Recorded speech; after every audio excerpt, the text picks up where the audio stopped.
में cut off 66 marks तक जाती है, वहां पे मैं यहाँ पे आपको एश्योरेंस दे रही हूँ।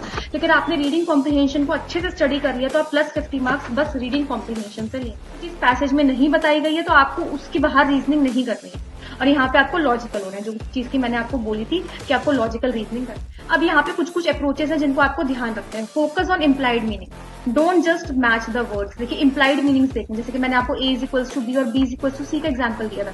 ए is equals to hello everyone, welcome to the UPSC mentor. आज से हम आपके लिए स्टार्ट कर रहे हैं एक नई series, that is reading comprehension for CSAT 2025। ये एक ऐसी सीरीज है जो कि काफी लोगों ने हमसे कमेंट सेक्शन में डिमांड किया था कि हम रीडिंग कॉम्प्रिहेंशन को स्टार्ट करें। देखिए इस सीरीज में हमारा मेन फोकस क्या होगा, मैं आपको रोज 2 से 3 क्वेश्चन सॉल्व कराऊंगी, और जो 2 से 3 क्वेश्चन होंगे हर वीडियो में हम एक स्पेसिफिक कीवर्ड के ऊपर फोकस करेंगे। जैसे कि आज की वीडियो में जो है हम इन्फरेंस के ऊपर फोकस कर रहे हैं, तो मैं आपको बहुत अच्छे से बताऊंगी कि इन्फरेंस जब भी वर्ड आए तो आपको किस तरीके से रीडिंग कॉम्प्रिहेंशन को अंडरस्टैंड करना है।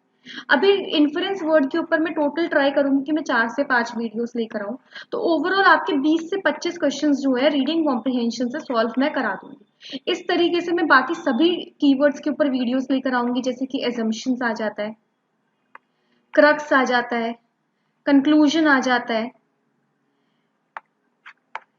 तो आप जो है 25 मई तक यहाँ पे आकर रोज एक छोटी वीडियो देख सकते हैं। मैं ट्राई करूंगी कि मैं 5 से 6 मिनट की वीडियो बनाऊं बस, ताकि आप कम से कम टाइम में जो है मैक्सिमम आउटपुट निकाल पाए। और देखिए इस वीडियो से आपको प्लस 50 मार्क्स कैसे मिलेंगे। आपको पता है कि सीसैट कॉम्प्रिहेंशन जो है पेपर में 27 से 28 क्वेश्चन आते हैं इस एरिया से। अगर आपने ध्यान से इन वीडियोज को डेली बेसिस पर फॉलो किया तो आप 22 से 23 कॉम्प्रिहेंशन इजिली जाके पेपर में सही कर पाएंगे।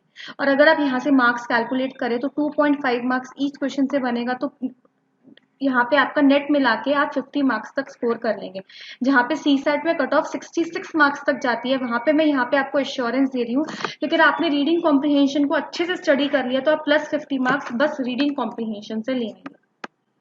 तो ठीक है गाइज, ये था ओवरव्यू जो हमने नया सीरीज स्टार्ट किया। अब विदाउट टाइम वेस्ट करे जो है हम आज का सीरीज स्टार्ट करते हैं।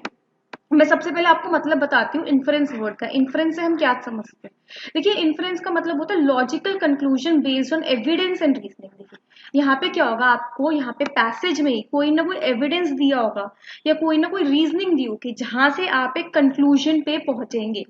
आप किसी भी चीज को प्री एज्यूम नहीं करेंगे कि अच्छा ऐसे होता होगा ऐसे होता होगा, बस जो पैसेज में दिया गया है उस इंफॉर्मेशन के बेसिस पे आपको जो है एक कंक्लूजन निकालना होगा।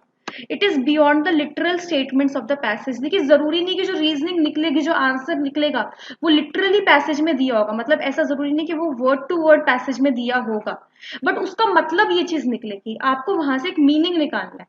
जैसे कि अगर हम समझते हैं A is equals to B, B is equals to C, बस हमें इतना दे दिया गया, तो हम जो अपने आप इस बात का मतलब निकाल लेंगे कि A is equals to C. Although ये चीज जो है A is equals to C कहीं भी पैसेज में एक्सप्लिसिटली नहीं लिखी है, बट ये हमारी लॉजिकल रीजनिंग है जिससे हमने इस बात को कंक्लूड कर लिया। ये होता है मतलब इन्फरेंस वर्ड का। It often involves reading between the lines to understand the author's implied meaning.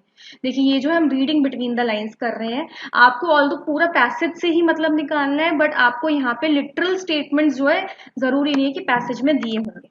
अब यहाँ पे कुछ कुछ अप्रोचेस हैं जिनको आपको ध्यान रखना है। Focus on implied meaning, don't just match the words. देखिए इम्प्लाइड मीनिंग्स देखें, जैसे कि मैंने आपको A is equals to B और B is equals to C का एग्जाम्पल दिया था। ए इज इक्वल्स टू सी तो कहीं पे पैसेज में नहीं दिया है, बट ये मतलब है इस बात का। तो आपको जो है यहाँ पे बस वर्ड्स नहीं देखने की, अरे ए इज इक्वल्स टू सी तो पैसेज में कहीं पे दिया ही नहीं है, इस तरीके से। फिर आ जाते हैं अवॉइड एक्सट्रीम ऑप्शंस, जैसे कि ऑलवेज, नेवर। ये जो एक्सट्रीम ऑप्शंस होते हैं ना, सीसैट में भी आपको इस बात का ध्यान रखना है कि ये गलत होते हैं।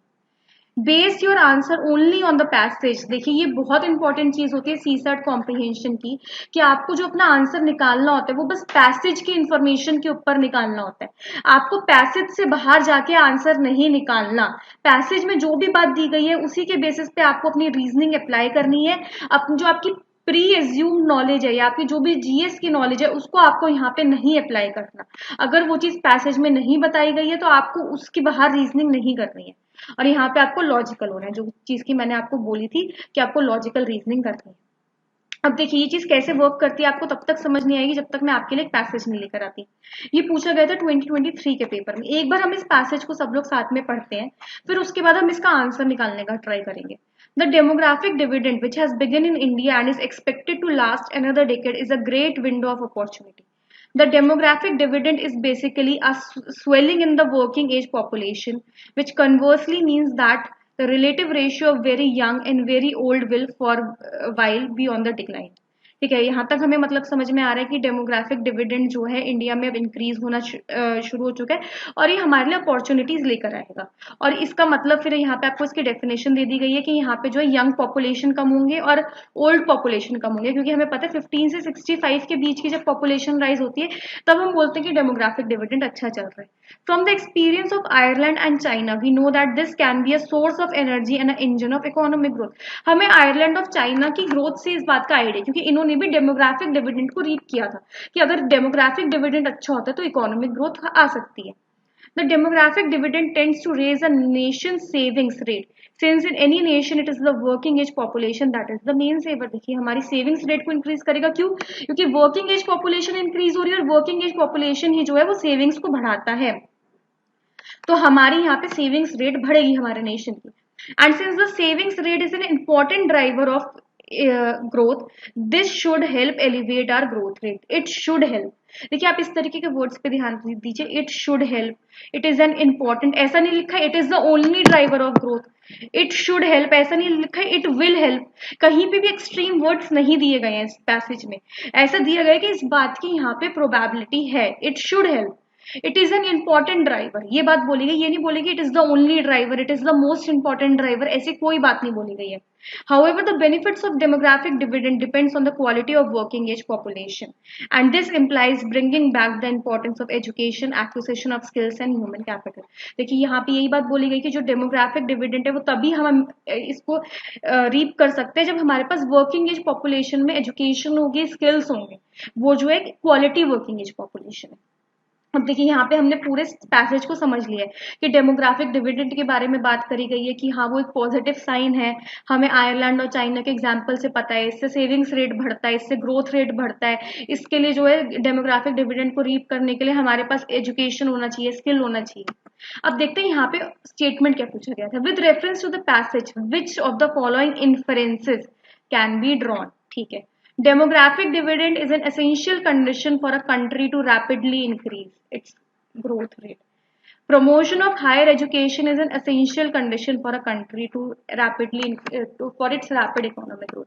देखिए जब हमने यहाँ पे पीछे पैसेज पढ़ा, हमने कहीं पे भी नहीं पढ़ा कि it is N essential condition. यहाँ पे दिया गया है कि हाँ ठीक है it is important, it will provide a great window of opportunity, एक इंपॉर्टेंट ड्राइवर है, बट असेंशियल कंडीशन कहीं पे नहीं लिखा है। असेंशियल लिखते ही मतलब ये हो जाता है कि ये नहीं होगा तो यहाँ पे इकोनॉमिक ग्रोथ हो ही नहीं पाएगी। असेंशियल वर्ड एक एक्सट्रीम वर्ड हो गया है।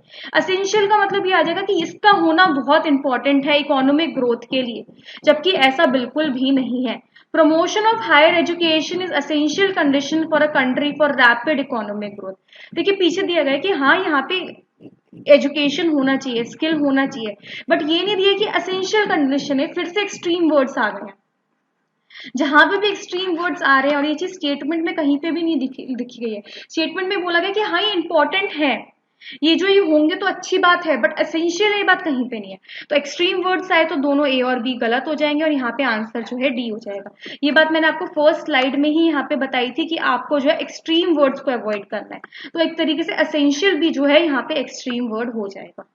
तो ठीक है गाइज, आज की वीडियो जो है हम ये एक पैसेज तक लिमिटेड रखेंगे। अगर आपको ये वीडियो पसंद आई हो तो प्लीज मुझे कमेंट सेक्शन में बताइएगा, ताकि मैं डेली बेसिस पर आपके लिए इस तरीके से वीडियोस लेकर आती रहूँ। Thank you so much guys.